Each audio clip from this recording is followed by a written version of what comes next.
Pour échapper à un simple détroit, la Chine a construit une route parmi les plus hautes du monde, à travers l'Himalaya. Reste jusqu'au bout, tu vas comprendre cette folie. Le détroit de Malacca, entre l'Indonésie et la Malaisie.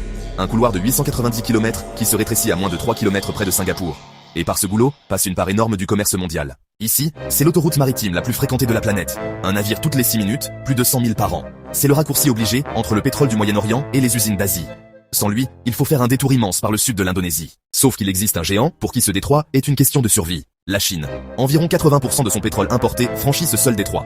Et comme il est surveillé par les États-Unis et leurs alliés, un rival pourrait, en cas de conflit, couper l'approvisionnement du pays entier.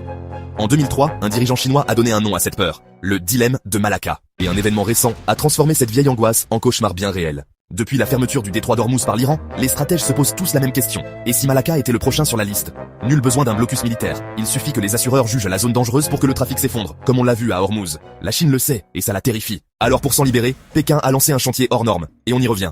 L'idée de la Chine, ne plus dépendre de la mer. Débarquer le pétrole du Golfe dans un port ami, puis le faire traverser des milliers de kilomètres de terre, directement jusqu'en Chine. Le problème, c'est ce qui se dresse sur le chemin. Et voilà la folie annoncée. Pour contourner Malacca, la Chine a bâti un corridor jusqu'au port pakistanais de Gwadar, franchissant l'Himalaya par la plus haute autoroute internationale du monde, à près de 5000 mètres d'altitude. Elle a littéralement percé une chaîne de montagnes pour ne plus dépendre d'un détroit large de 3 km.